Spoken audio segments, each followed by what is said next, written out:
다음 세션으로는 토큰 모델 디자인 프로세스, 메커니즘 디자인에서 옵티마이제이션 프로블럼이라는 주제로 디콘의 코파운더이자 디사이퍼 연구원인 손봉근님께서 발표해 주시겠습니다. 여러분 박수로 맞아주세요.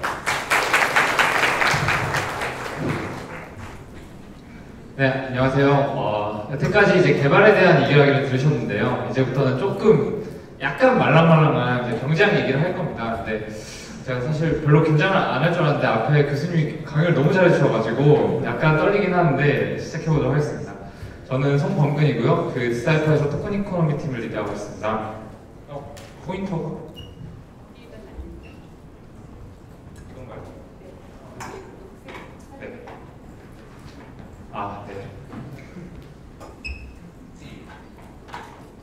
네. 네, 먼저 아젠다를 설명을 드리면요. 왜 이 연구를 하게 됐나? 그리고 메커니즘 디자인이란 게 뭔지, 메커니즘 최적화라는 거 어떻게 적용해 볼 수 있는지 예시를 들어드릴 거고요.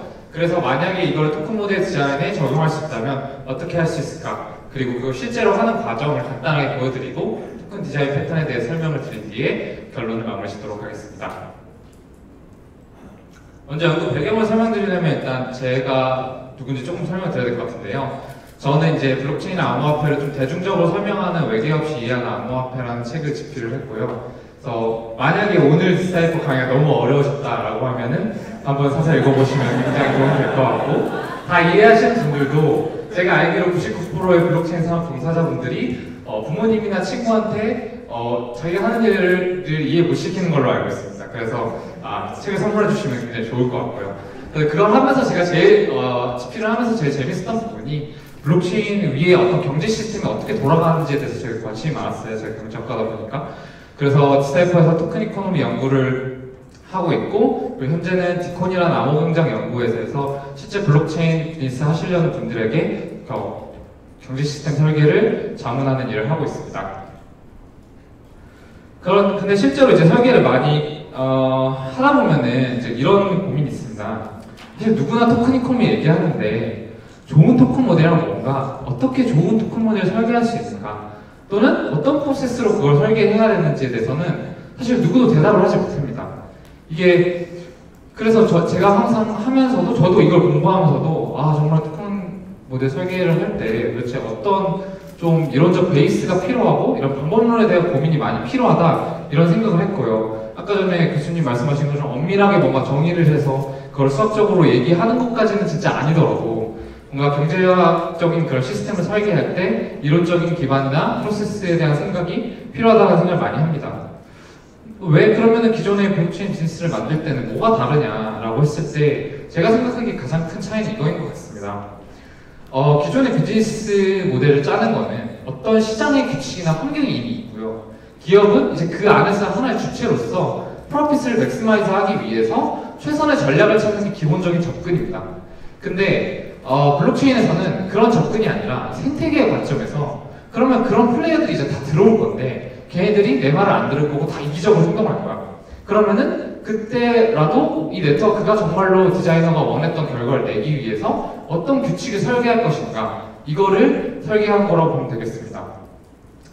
이렇게 다른 이유는 사실 이제 탈저망화 네트워크라는 것 자체가 말씀드린 것처럼 어떠한 중앙 주체도 없이 하나의 다 모두가 자율적으로 돌아가는 어떤 조직이기 때문에 그 개인들이 이 네트워크를 최대한 자신의 이익을만 생각하면서 이기적으로 행동한다 하더라도 전체 네트워크가 질서가 유지될 수 있도록 어떤 인센티브를 얼라인을 시키고 그 네트워크의 성장과 개인의 인센티브를 일치시키는 것이 굉장히 중요합니다.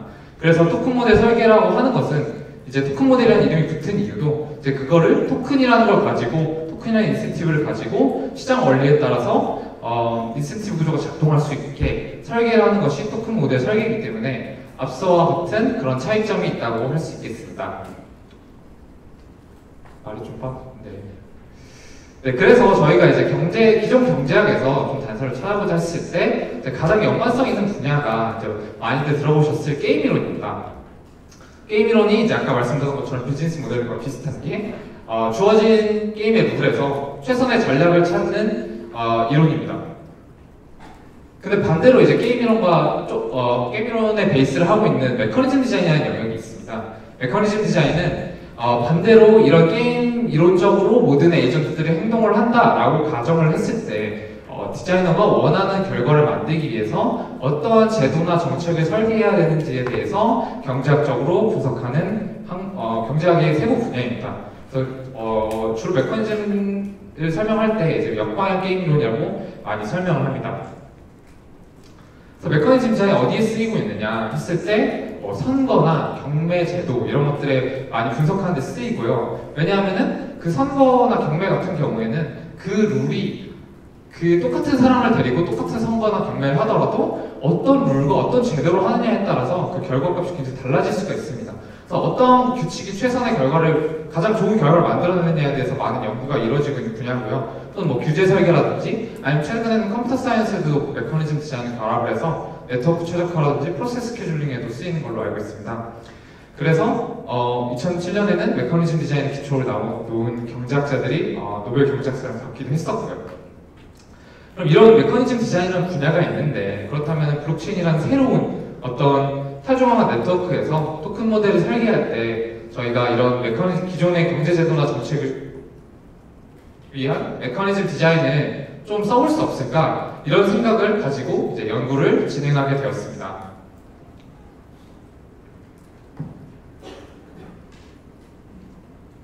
네, 그래서 이 적용을 어떻게 했는지에 앞서서 일단 메커니즘 디자인의 기초적인 개념들을 알아야 할 것 같아서 조금 설명을 드리겠습니다.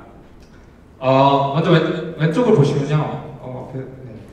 네, 왼쪽을 보시면 이제 에이전트라는 것은 그 메커니즘 안에서 전략적으로 행동하는 주체, 개인을 말합니다. 그리고 타입은 그 각각의 에이전트들이 가지고 자기만 알고 있는 정보를 타입이라고 하고요. 디자이너나 다른 사람들이 알 수 없는 정보를 말합니다. 네, 디시전의 경우에는 그래서 메커니즘이 결정할 수 있는 어떤 경우의 수를 얘기를 하고요. 그리고 각각의 에이전트가 어떤 특정한 타입을 가지고 있을 때 특정한 결정에 대해서 내가 얼마나 베네핏을 느끼고 그 넷 베네핏이 뭐냐라는 함수가 이제 유틸리티 펑션입니다. 그래서 만약에 어떤 마을에 저희가 처리장을 건설할까 말까 하는 메커니즘을 만드는 사람이라고 생각을 해봤을 때 에이전트라고 하면은 그 땡땡 마을에 사는 사람들이 먼저 될 거고요. 타입은 그 각각의 사람들이 쓰레기장에 대해서 느끼는 밸류가 될 겁니다. 그 다음에 디시전의 경우에는 저희는 지금 단순화했기 때문에 쓰레기장을 짓는다, 안 짓는다 이렇게 두 가지 0과 1의 결정만이 있다라고 생각하시면 될 것 같고 유틸리티 펑션의 경우에는 그래서 지었을 때 특정한 타입을 가지고 있는 에이전트가 어떤 유틸리티를 느끼느냐를 유틸리티 펑션으로 볼 수 있습니다.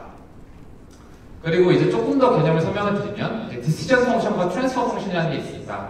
디시전 펑션은 각각의 에이전트들이 어떻게 행동을 했을 때 결과적으로 그러면은 쓰레기 처리장을 지을 거야 말 거야 이 규칙을 디시전 펑션이라고 합니다. 그걸 어떻게 결정하는지 그리고 쓰레기 처리장을 만약에 짓는다 또는 안 짓는다고 결정했을 때 각각의 에이전트에게 또 돈을 내게 하거나 돈을 줄 수도 있습니다. 예를 들면 세금이나 보조금처럼요.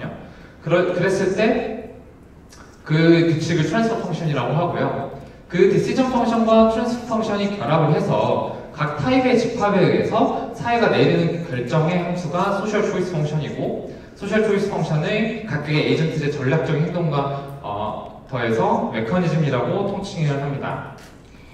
디시전 펑션을 조금 더 자세히 살펴보면은 이 디시전 펑션의 경우에는 다양한 베리에이션이 가능합니다. 그래서 예를 들어서 그냥 쓰레기장을 짓는 문제라고 했을 때 가장 단순한 메커니즘은 모든 사람들이 투표를 해서 다수결로 정하는 겁니다. 근데 그거보다 조금 더 발전된 디시전 펑션을 짜면요. 그 디자이너가 일일이 그 사람들한테 물어보는 거예요. 이 쓰레기 처리장에서 대해서 느끼는 밸류가 얼마니? 너는 뭐 이거 반대하니? 얼마나 반대하니? 이런 식으로 각각의 것들을 물어본 다음에 그 사람들의 그 밸류에 모두 썸을 해서 그게 코스트보다 크면 짓는다. 이렇게 할 수도 있습니다.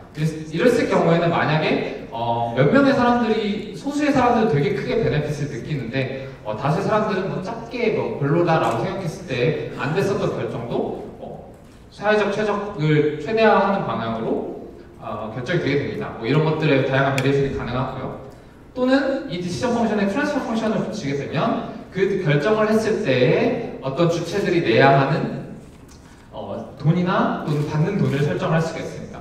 왜 트랜스퍼 펑션이 메커니즘에 필요하냐라고 했을 때 먼저 이 첫 번째 예시를 보시면은 그냥 아까 전에 말씀드렸던 전체 사람들이 말한 합을 코스트보다 크면 짓는다라고 하는데 대신 트랜스퍼 펑션은 없는 상황에서 이거는 못했는데, 네, 비용이 예를 들어서 25라고 하면은 각각의 에이전트들이 각각 5씩의 비용을 부담을 하고 각각 느끼는 베네핏이 다 다르다고 해보겠습니다. 그러면 여기서는 사실은 전체 베네핏을 더했을 때 원래라면은 짓지 않아야 되는 게 맞는 거거든요. 근데 20을 느끼는 사람의 입장에서 이 사람이 A라고 하면 A는 자기는 이걸 지었을 때 되게 이득이 있거든요. 그렇기 때문에 자기의 밸류가 20이라고 얘기 안 하고 200이라고 얘기합니다. 그러니까 그런 식으로 과대 보고를 할 요인이 충분히 있는 것이죠. 그랬을 때 디자이너는 그걸 막기 위해서 그러면은 만약에 너가 넷 베네핏이 양수이면 그 넷 베네핏에 얼마를 세금으로 내서 넷 베네핏이 마이너스인 사람들한테 준다라는 식의, 예를 들면은 쓰기장을 반대하는 사람, 찬성한 사람이 세금을 더 내서 반대하는 사람한테 준다든지 뭐 이런 게 되겠죠, 실제에서는. 그랬을 경우에는 자기가 200이라고 말하면 세금을 왕창 낼 거기 때문에 그런 거에 대한 요인을 막을 수가 있다. 이런 식으로 메커니즘에서 디자이너는 좀 더 나은 결과를 내기 위해서 저 두 가지 부분을 바꿀 수가 있습니다. 사회가 어떤 결정을 할 건지에 대한 규칙, 그리고 그거에 대해서 돈이 어떻게 왔다 갔다 할 수 있는지에 대한 트랜스퍼 펑션을 바꿔서 더 나은 메커니즘을 설계를 하게 되는 것이죠. 네, 그리고 그럼 더 나은 메커니즘이 뭐냐라고 했을 때 여러 가지 이제 경제학자들이 연구해온 메커니즘의 특성들이 있습니다. 사실은 제가 여러 개를 써놨지만 이것들을 이제 자세히 아셔야 될 필요는 없고요. 그냥 간단하게만 설명을 드리면 메커니즘이 이피션트하다는 거는 어떤 선택에 대해서든 가장 전체 소셜 웰페어를 극대화시키는 선택을 하게 만드는 경우, 그리고 모든 에이전트의 균형 전략, 그러니까 자기가 가장 최선의 이득을 얻는 전략이 자기의 정보를 정직하게 보고하는 것일 때 truth from mechanism이라고 합니다. 그리고 메커니즘의 경우에는 실제로 이제 정부의 정책 설계에 많이 사용이 되기 때문에, 예를 들면 제가 트랜스 펑션을 썼는데 줘야 될 사람은 굉장히 많은데 받아야 될 돈은 되게 없는 펑션이라고 할 경우에는 이제 버짓이 빵꾸가 날 수가 있잖아요. 그렇기 때문에 그런 버짓이 항상 밸런스를 맞출 수 있는 그런 특성을 버짓 밸런스라고 하고, 인디비주얼 레셔널리티에서 개인이 참여할 요인이 있는가, 트랙티빌리티의 경우는 이 메커니즘이 일정 시간 안에 연산이 될 수 있는가, 이런 것들이 어떤 메커니즘의 특성이 여러 가지 특성을 정의를 해놨고, 이제 경제학자들은 이걸 막 이제 수학적으로 막 증명을 하면서 efficiency와 버짓 밸런스와 인디비주얼 레셔널리티는 공존할 수 없다, 정리 이런 것들을 이제 만들어내고 있는 상황입니다. 그랬을 때 이런 특징을 기반으로 저희는 메커니즘 디자인이라는 것을 최적화 문제로 정의를 해볼 수가 있습니다. 그래서 아까 말씀드렸던 것처럼 사회적 효용이라고 하면은 그거를 극대화하고, 또는 디자이너가 얻는 수입을 극대화할 수도 있고요. 아니면 네트워크 전달 라우팅하는 메커니즘이라고 하면은 거의 한 패스를 가는데 비용을 최소화하는 거라든지 다양한 objective을 설계할 수 있고, 제약 조건도 마찬가지입니다. 개인이 참여할 요인이 있어야 된다든지 버짓 밸런스가 맞아야 된다든지 하는 이런 컨스트레인트를 설계자가 정할 수가 있고, 그랬을 때 이 컨스트레인트를 만족을 하면서 옵젝티브를 가장 최대화할 수 있는, 아까 말씀드렸던 디자이너가 바꿀 수 있는 부분, 디시전 펑션과 트랜스퍼 펑션을 찾을 것, 이렇게 해서 가장 더 나은 메커니즘을 찾아가는 과정을 메커니즘 디자인의 옵티메이션 프로블렘이라고 볼 수 있습니다. 여기까지 좀 빠르게 설명을 드렸는데 이게 좀 새로운 개념이라 혹시 이해가 되셨다면 끄덕끄덕을 해주시면 제가 좀 반영을 하겠습니다. 끄덕끄덕이 많이 없는데요? 네, 조금 빨랐나? 네. 그러면은 이제 조금 더 실제적인 사례를 가지고 보면은 이해가 쉬울 것 같습니다. 블록체인의 다양한 경제 시스템에 저는 이 메커니즘 최적화를 적용해 볼 수 있다고 생각을 하는데요. 오늘은 그 블록체인의 굉장히 중요한 이슈 중에 하나인 외부 데이터를 가져오는 오라클의 이슈에 대해서 메커니즘을 설계하는 것을 한번 예시를 들어보도록 하겠습니다. 그랬을 때 여러분도 이제 들으시면서 나라면 메커니즘 내가 디자인하면 어떻게 설계할 수 있을까 하면서 들어보시면 재밌을 것 같아요. 저희가 예를 들면 DAB 있는데 서울의 평균 기온을 항상 가져와야 됩니다. 근데 그거를 누군가가 잘못 기록했을 때 문제가 있을 수 있기 때문에 그걸 어떻게 신뢰하고 기록할 수 있을까 하는 메커니즘을 만들어 해보겠습니다. 그럼 당연히 옵젝티브의 경우에는 실제 데이터와 정확히 일치하는지를 맥시마이즈 하는 게 될 것이고요. 예로 컨스트레인트를 들어본다면은 단일 주체가 결과에 저희는 이제 디센트럴라이즈 시스템을 원하기 때문에 단일 주체가 결과에 영향을 미칠 수 없어야 하고, 또 각 개인들이 참여할 요인이 있어야 되고, 담합을 하면 안 된다, 이런 컨스트레인트를 정했다고 예시를 들어보겠습니다. 그랬을 경우에 어떤 메커니즘이 가능할까를 한번 생각을 해보면 제가 단순하게 생각한 거는 그럼 오라클을 선출하면 되겠다. 오라클 선출 메커니즘 만들었습니다. 디시전 펑션은 그냥 한 명을 선출하는 거예요. 믿을 수 있는, 제가 생각하기에 기상청 API는 믿을 수 있다. 그래서 기상청 API를 오라클로 선출합니다. 그래서 그 오라클이 한 데이터를 블록체인은 액츄얼 밸류로 인정을 합니다. 그랬을 때 오라클이 어쨌든 간에 이 블록체인의 데이터를 공급할 유인이 있어야 되기 때문에 그 오라클의 유지를 위해서 투표한 사람들이 특정한 수수료를 지불하는 개념으로 설정을 했다고 알고 있습니다. 그랬을 때 이 두 가지를 합친 소셜 초이스는 결국에 가장 낮은 수수료를 제시하는 오라클을 선택하게 되겠죠. 어떤 문제들이 있을까요? 일단 아까 말씀드렸던 컨스트레인트를 예로 들어보면 일단 세 가지 다 문제가 있습니다. 저희는 단일 주체가 결과에 영향을 미칠 수 없는 탈중앙화 시스템을 원하는데 선출된 오라클이 사실 결과에 엄청난 영향을 미칠 수가 있고요. 그 다음에 사용자들이 실제 투표에 참여할 유인이 적습니다.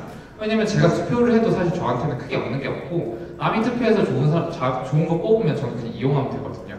그리고 실제 오라클이 수수료를 받기 때문에 그 수수료의 일부를 뇌물로 줄 수가 있습니다. 이런 식으로 이거 말고도 수많은 것들이 가능했지만 모든 사람들이 이기적이다. 모든 사람들이 호모 이코노미쿠스라고 가정했을 때 이런 문제들이 있을 수가 있습니다. 그러면 조금 더 나은 메커니즘은 뭘까요? 쉘링코인이라는 개념이 있는데요. 이건 사실 비탈릭이 2014년에 처음 제시를 했던 어떤 오라클 메커니즘입니다. 복잡한 건 아니고 보면은 디시전 펑션의 경우에는 여러 사람들이 각각의 데이터를 보고를 하고요. 그 중에서 중위값이 결과값으로 선택이 됩니다. 그랬을 때 트랜스퍼 펑션의 경우에는 모든 보고자들이 이제 보고를 할 때 일정한 보증금을 내야 됩니다. 그 보증금이 미디엄 값에서 일정한 범위 안에 들어오는 사람들에게만 돈을 보상을 주고요. 아닌 사람에게는 그 보증금을 그대로 뺏어갑니다. 그래서 그 안에 가까운 값을 지출한 사람한테 주는 거죠. 그랬을 때 보고자들은 그러면 가장 최대한 미디엄 값에 가까운 값에 낼 유인이 있습니다. 그렇다면은 수많은 그런 어떤 날씨 온도의 스펙트럼 중에서 가장 미디엄 값일 가능성이 높은 거는 실제 데이터겠죠. 그렇기 때문에 미디엄 값이 실제 온도에 가장 가깝게 유지될 것이다. 이런 메커니즘이라고 보면 되겠습니다. 이것도 과연 컨스트레인트를 만족할 수 있는지를 한번 보면은 단일 주체가 일단 결과에 영향을 미칠 수 없는 컨스트레인트는 비교적 잘 만족을 합니다. 왜냐하면 제가 단일 주체가 값을 바꿔도 미디엄 값이 크게 바뀌지 않을 수 있기 때문에요. 그리고 매수해야 될 주체가 많아지기 때문에 많은 사람들이 다 보고를 해서 할 수 있기 때문에 담합이 어려워지고요. 다만 문제점은 뭐냐면 모든 주체가 참여할 유인이 있냐. 쉘링코인을 처음 설계를 했을 때는 내가 올바른 데이터를 보고를 하면은 돈을 벌어갈 수 있으니까 사람들이 참여하겠지라고 생각을 합니다. 근데 조금만 더 전략적으로 생각을 해보면은 만약에 제가 다른 사람이랑 조금만 벗어나는 데이터를 얘기를 했다라고 했을 때 처벌이 존재하기 때문에 이 사람들은 불확실성을 최대한 줄이기 위해서 만약에 일정 1시간 동안 보고를 해야 되는 타임이 있다라고 하면은 마지막 59분까지 기다릴 겁니다. 왜냐하면 다른 사람들이 어디에 값을 제출했는지 보고 제 값을 최대한 그 미디언에 가깝게 조정을 해야 되니까요. 근데 그랬을 경우에는 그 사람들도 또 전략적으로 생각합니다. 남이 할 때까지 기다려야지. 내가 먼저 해서 이득이 없으니까요. 그랬을 때 결국에는 모두가 안 참여하는 방향으로 균형이 형성될 수 있는 위험이 있습니다. 그럼 이걸 해결하기 위해서 또 디자인은 머리를 굴립니다. 그래서 제가 생각한 거는 일단 기존의 메커니즘 그대로 두고 트랜스퍼 펑션에 빨리 투표할수록 내야 하는 보증금이 작아지는 규칙을 설계했다라고 해보겠습니다. 그러면은 저희가 앞서 말씀드렸던 것처럼 빨리 투표할수록 이득이기 때문에 그 사람들이 이제 좀 더 참여할 유인이 더 커지게 되고 앞서 말씀드린 컨스트레인트는 어느 정도 또 만족을 할 수가 있을 것 같습니다. 그래서 이런 식으로 메커니즘 최적화, 그리고 토큰 모델에서 메커니즘 최적화라는 것은 규칙을 설정하고 그거의 결과를 추론하고 계속해서 그게 맞지 않으면 또 결과를 바꿔보는 이런 이터레이션이라고 할 수 있겠습니다. 그래서 아까 보여드렸던 쉘링코인 메커니즘도 디시전 펑션을 사실 중위값으로 할 수도 있고 평균값으로 할 수도 있고 최빈값으로 할 수도 있고 다 엄청나게 다양한 변경이 가능하고요. 트랜스퍼 펑션의 경우에도 보증금을 일정하게 내게 할 수도 있고 아까처럼 얼리 보팅 디스카운트를 줄 수도 있고 또는 리워드를 받았을 때 특정한 레인지 안에 들어온 애들은 다 똑같이 보상을 줄 수도 있고 아니면 그 중에서도 결과값에 가까울수록 리니어하게 줄 수도 있고 그 다음에 익스포넨셜하게 증가하게 할 수도 있고 확률적으로 줄 수도 있고 확정적으로 줄 수도 있고 이런 것들을 메커니즘 디자이너는 계속해서 넣어보면서 어떤 결과를 바꿔보는 것이죠. 그랬을 때 저희가 설정한 오브젝티브와 컨스트레인트를 잘 만족하는가, 이게 이제 메커니즘 최적화의 과정이라고 저는 생각을 합니다. 물론 제가 말씀드린 이 디시전 펑션과 트랜스 펑션 그리고 제약 조건들은 굉장히 단순화된 예시고 실제로 해봤을 때는 이거보다 훨씬 더 많은 제약 조건과 많은 상호작용을 고려해야 될 것 같습니다. 어느 정도 그러면 이 메커니즘 최적화에 대해서 이해가 되셨을 것 같은데요. 그러면은 토큰 모델에 이걸 어떻게 하면은 프로세스화해서 적용할 수 있을까라고 했을 때 저는 이렇게 정의를 해봤습니다. 먼저 그 데센트럴 네트워크에서 있어야 될 에이전트들과 그 에이전트들이 해야 될 행동을 먼저 정의를 해야 됩니다.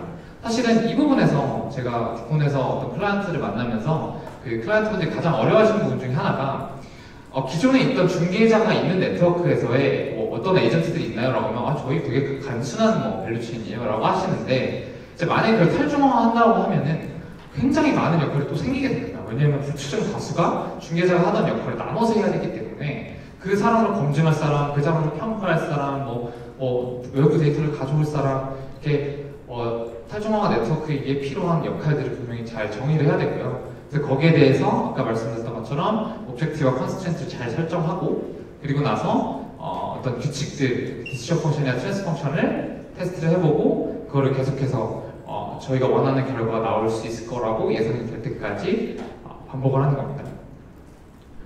역시나 추상적으로 설명드리면은 이해가 잘 될 수 있기 때문에 제가 실제로 가장 대표적인 이제 디앱이죠. 글을 올리면은 보상을 받는 플랫폼을 디자인한다라고 생각을 해보고 한번 이 프로세스를 따라가 보도록 하겠습니다. 물론 이거는 예시기 때문에 굉장히 나이브한 메커니즘인 걸 미리 알아주시고 보시면서도 만약에 내가 이런 플랫폼 설계한다라고 하면 어떤 룰을 짤까 이렇게 생각을 해보시면서 들으시면 좋을 것 같습니다. 그래서 저는 먼저 일단 에이전트들을 한 4가지로 정리를 했고요. 먼저 에이전트, 작가, 큐레이터, 독자, 검증자가 있습니다. 각각의 타겟 행동을 설정을 했고 그리고 오브젝티브는 당연히 글이 올라오는 플랫폼이기 때문에 좋은 글, 수준 높은 글에 플랫폼이 많이 올라와야 됩니다. 저희는 그걸 오브젝티브로 잡았고요. 그리고 나서 그걸 위해서 제약 조건들, 거기에 들어간 제약 조건들을 이런 식으로 잡았습니다. 초보 작가들이 당연히 많이 들어와서 글을 썼으면 좋겠으니까 글을 쓰기 쉬워야 되고 단일 혹은 소수의 그룹이 퀄리티 판단에 영향을 미쳐서는 안 되고 저희는 이제 디센트럴라이즈 플랫폼을 원하기 때문에 또 보상의 가치가 이제 네트워크 성장에 연동이 돼서 글 쓰는 사람들이 자기의 단기적인 보상뿐만 아니라 내 보상이 앞으로 이 네트워크가 커지면은 장기적으로 계속 올라갈 것이다. 이런 어떤 선순환을 만들 수 있어야 된다. 이렇게 컨스트레인트를 설정했다라고 해보겠습니다. 그러면은 이제 디시전은 그 가장 잘 알려진 방법 추천수의 스팀 파워를 가중치를 계산해서 퀄리티로 인정한다고 생각을 해보겠습니다.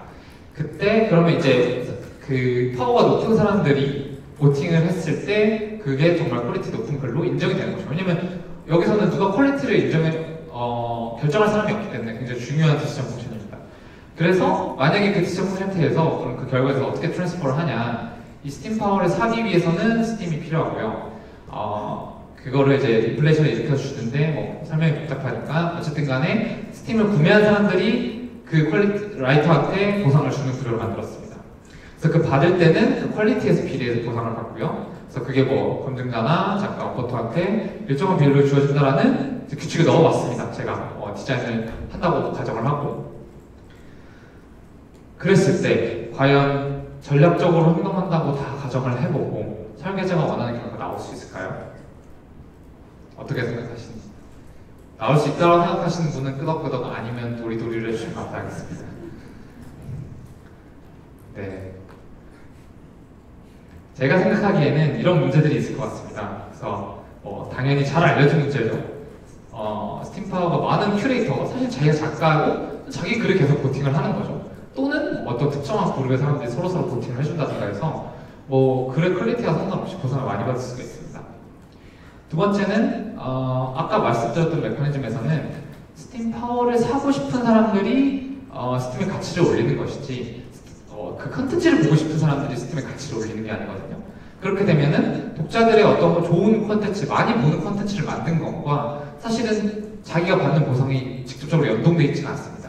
왜냐하면은 독자들이 콘텐츠 수요를 많이 한다고 해서 꼭 토큰을 사야 되는 건 아니거든요. 그렇기 때문에 아까 말씀드렸던 컨스트레인트, 그게 연결이 돼 있어야 된다는 컨스트레인트가 일치하지 않을 수 있고, 또는 뭐 마이너한 문제일 수도 있지만 진입장벽의 문제, 스팀파워가 처음에 없으면은 이런 영향력을 느낄 수가 없어서 스탬퍼가 여전히 쓸 수가 없고 형도 느낄 수 없을 것이다. 이런 문제를 발견했습니다. 그러면 이 최적화 과정에서는 다시 돌아가야 됩니다.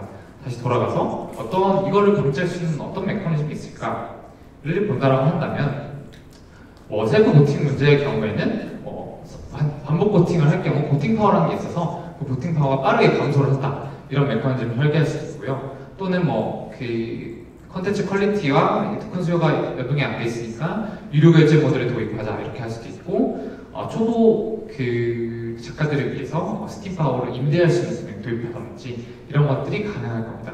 이런 프로세스를 통해서 어떻게 보면은 토큰 모델을 좀 더 나은 방향으로 계속해서 최적화해 나갈 수 있다라고 저는 생각을 합니다.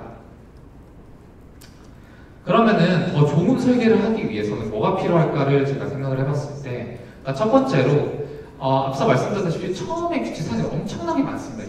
어떤 규칙부터 시작해야 될지가 사실은 디자인의 가장 큰 고민인데, 이미 어느 정도 잘 돌아가고 있는 어떤 좋은 규칙의 집합들, 어떤 좋은 디시전 펑션과 좋은 트랜스퍼 펑션들이 돌아가고 있는 게 있다라면 그걸 스타팅 포인트로 해서, 사실 저희가 이제 수학에서 최적화 문제를 풀 때도 어디서 시작하느냐가 되게 중요하잖아요. 그 솔루션을 푸는 데 있어서 그 좋은 스타팅 포인트를 많이 알고 있어야 된다라는 생각이 들고, 그리고 실제 돌아가는 프로젝트에서 이런 데이터들이 있어야지 메커니즘 디자인할 때 굉장히 도움이 될 것 같은데 실제로 전혀 없어서 고생을 하고 있습니다.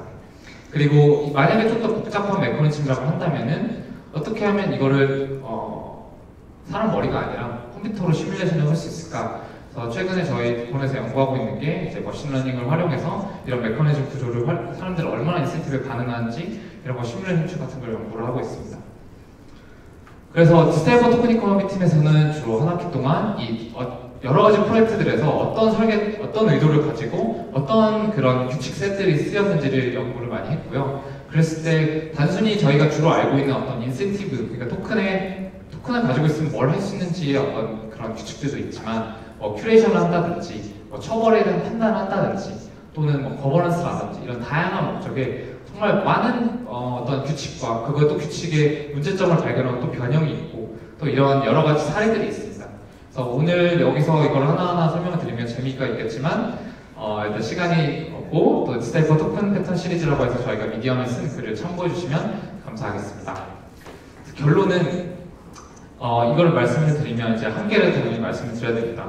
이 메커니즘이라는 거는 결국에는 닫힌 시스템을 가정하고 있습니다. 그래서 사실은 블록체인은 완전히 외부와의 어떤 소통이 굉장히 자유로운 시스템인데 경쟁 프로토콜이 있을 수도 있고 사람들이 그냥 갈 수도 있고 걸로 넘어갈 수도 있고, 또 아니면은 오늘처럼 갑자기 시황이 안 좋아가지고 외부 요소가 이렇게 개입을 해서 네트워크가 안 들어갈 수도 있고, 이런 어떤 고려 같은 것들은 사실은 불가능하다고 볼 수 있습니다. 그래서 어떤 닫힌 시스템 안에서 인센티브 구조가 잘 돌아가나를 사실 보는 거기 때문에. 그리고 두 번째는 경제학이 항상 받는 비판이기도 하죠. 저도 매우 공감하는 바인데, 인간은 항상 합리적이지 않고 항상 인센티브 준다고 반응하지 않고 외제적 동기가 꼭 내재적 동기를 같이 가는 것도 아니고, 이런 거는 상당히 근본적인 문제인 것 같습니다. 그리고 이런 메커니즘을 한번 설계했을 때 사실 한 번에 완벽한 설계가 나올 수는 없고, 또 상황이 바뀌면 따라서 계속 이런 어떤 인센티브 구조도 바뀌어가야 되거든요. 근데 아마 이거는 이제 거버넌스에 관련된 굉장히 중요한 이슈일 것 같고, 저희 디사이퍼에서도 그래서 온체인 거버넌스에 대한 글을 연재하기 때문에 또 참고해 주시면 감사하겠습니다. 그리고 마지막으로 제가 이거를 여러 프로젝트를 해보면서 만약에 이 자리에 이런 걸 짜야 되시는 디자이너 분들이 있다면 그냥 소소한 팁을 드리고 싶어서 마지막 슬라이드를 넣었는데요. 첫 번째는 플레이어가 아니라 디자이너처럼 생각을 해야 됩니다. 맨 처음에 말씀드렸던 건데 플레이어의 관점과 디자이너 관점 진짜로 다릅니다. 그래서 실제로 저희가 클라이언트들한테 설계한 걸 보여드리면은 이거는 저희가 플레이어로서 너무 불리한 조건 이렇게 생각하시는데, 이게 사실은 전체 생태계를 굴리기 위한 것이지 개개인이 그 기업의 플레이어가 되는 게 아니거든요. 그런 굉장히 되게 펀더멘털한 다른 점이 있는 것 같습니다. 그 부분을 빨리 캐치하시는 분들이 블록체인 비즈니스를 빠르게 이해하시는 것 같고요. 그 다음에 목적과 제약 조건 정의만 잘해서 밥 먹고 들어간다 생각합니다. 그래서 서로 목적이 다르면은 뭐 이게 맞네 저게 맞네 하는 것들이 사실 의미가 잘 없는 경우가 많고, 그리고 그 목적도 어떤 분들은 토큰 가치를 무조건 상승을 시키는 게 목적인 경우도 있고, 아니면 정말 시큐리티적으로 뭐 이중지불을 방어한다든지 이런 게 목적일 수도 있고, 그거에 따라서 사실은 어떤 솔루션이 굉장히 달라질 수 있다. 그리고 그걸 잘 정했을 때 문제가 훨씬 잘 풀릴 수 있다 이런 생각이 들고, 그리고 여러 가지 세상에 많은 규칙셋과 솔루션들이 있는데 제가 생각했을 때 디시전 펑션이나 트랜스 펑션이라는 걸로 치환을 해보면 조금 더 이해가 빠른 것 같습니다. 그리고 아까 말씀드렸지만 이 시작할 수 있는 포인트, 알고 있는 패턴들이 많이 있고, 그 다른 어떤 프로젝트들의 의도를 역출해는 해본 그런 경험이 많아야지 문제를 잘 풀어나갈 수 있는 것 같습니다. 그래서 혹시라도 뭐 이거 위에도 이따가 패널 디스커션이나 이런 거에 대한 질문이 있으시면은 제가 최대한 좀 도와드릴 수 있으면 좋을 것 같고, 끝나고도 저한테 오시면은 그런 얘기를 해볼 수 있을 것 같습니다. 감사합니다. 발표 잘 들었습니다.